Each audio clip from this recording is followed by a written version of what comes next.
Good morning पिला माने आस आज आम पढ़ा अष्टम श्रेणी विज्ञान बहिर प्रथम अध्याय जहाँ नाम हूँ शस्य उत्पादन और परिचालना बा क्रॉप प्रोडक्शन एंड मैनेजमेंट। पिला माने तुम्हें खुरपी दा कोदाल लंगल इत्यादि कृषि जंत्रपाति देखी गाँ गहली मानक। अच्छा कहल देखी यही जंत्र गुड़े केउठार किपरि व्यवहार करा जाय थाए जानिछ समस्ते गाँ गहली चाष कार्य एवं विभिन्न गृह कार्य एगुड़ा सब व्यवहार होता है। पिलाମାନେ तुम जानिछ कि प्रत्येक जीव बचाई खाद्य दरकार करे। उद्भिद मैंने निज खाद्य निजे प्रस्तुत करती। मनीष समेत प्राणीकूल निज खाद्य निजे प्रस्तुत करपारती ना। तेरे कुह तो देखी प्राणी मैंने केउठारु से खाद्य पाई था। प्रथम आस आम जाना आम मैंने कहीं खाद्य खाऊ खाद्य आम जीवन कौन आवश्यकता मेटाई था कौन खाद्य कहीं आम आवश्यक पिलाମାନେ जानी रखा जाए खाद्य आमको शक्ति मिलता है। यही शक्ति को विभिन्न शारीरिक क्रिया जीव उपयोग करता है। यही कार्यगुड़ी हूँ यथा परिपाक शोषण रेचन जनन इत्यादि विभिन्न प्रकार आम जो कार्यगुड़ी शरीर घटुची आम खाद्य निहाती आवश्यक।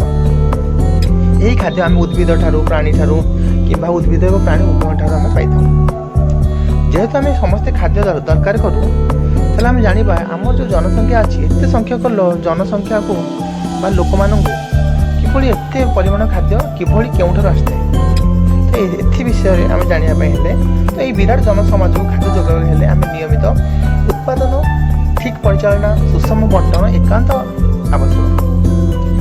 तो प्रथम जाना कृषि प्रणाली ये आम कृषि प्रणाली निहाती अवलंबन करने आवश्यक।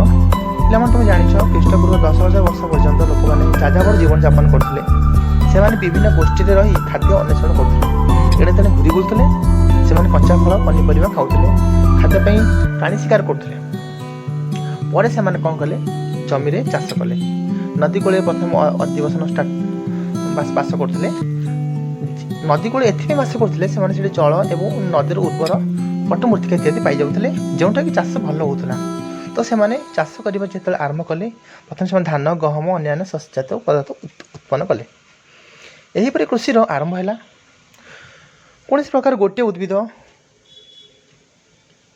गोटे स्थान में उत्पादन अधिक मात्रा चाष करने को फसल कहुए। पिलाମାନେ एटा मन रख उदाहरण स्वरूप गहम फसल कहले गोटे जमी संपूर्ण भाव में गहमर उत्पादन को बुझाई था। तुम्हें जान फसल गुड़िक विभिन्न प्रकार जथा खाद्य शस्य पनीपरिया फल उत्पादन इत्यादि होता है। तो यही जो खाद्य शस्य पनीपरिया फलमूल यह सब विभिन्न ऋतु अनुଯାयी चाष होता है। भारत को आम जानी आम देश भारत एक बृहत कृषि प्रधान देश। यार जलवायु अवस्था जथा तापमात्रा आर्द्रता वृष्टिपात सब स्थान सामान नुहे भिन्न भिन्न होता है। तो एगुड़ी को विभिन्न श्रेणी में भाग कर देखा क्यों अंचल तापमात्रा नहीं क्योंठार क्यों चाष होता है। तो आम जाना पिला माने देखा आमर दुईट उन्नत किस्म कृषि प्रणाली चिन्हट हो भारत वर्ष में देखा गोटे हूँ खरीफ फसल अन्य हूँ रबी फसल।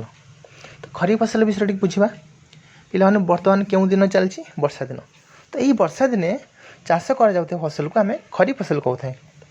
भारत में वर्षा ऋतु साधारणतः जून सेप्टेम्बर पर्यंत होता है। यही खरीफ फसल मध्य धान मक्का सोयाबीन चीनाबादाम कपा ये सब खरीफ फसल अंतर्भुक्त अटे। पिलाମାନେ गुड़े सब मन रखिब निहाती एडा आसब परीक्षा देन तापर आसवा सेकेंड हूँ रबी फसल। रबी फसल पिले कौन शीत दिन उत्पादन होता फसल को रबी फसल कहुए। यही रबी फसल साधारणतः अक्टोबर रु मार्च मास पर्यंत चाष होता है। एथिरे कौन कौन जाऊँगी गहम बुट मटर सोरिष राशि यही फसल सब अंतर्भुक्त अटे।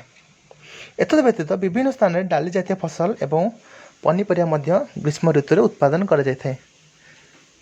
पिलाମାନେ सब जानिल कृषि प्रणाली किपरि हुए तापर खरीफ फसल रबी फसल आमर कहीं आवश्यकता फसल आमर कहीं आवश्यकता फसल क्या कहुए।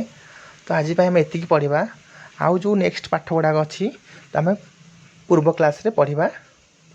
कोरोना सका समस्ते भले रुह घरे आराम से खुशी रे रुह सेफ्टी रे रुह जदि बाहर कुआड़े जाऊँ ताल मास्क व्यवहार कर।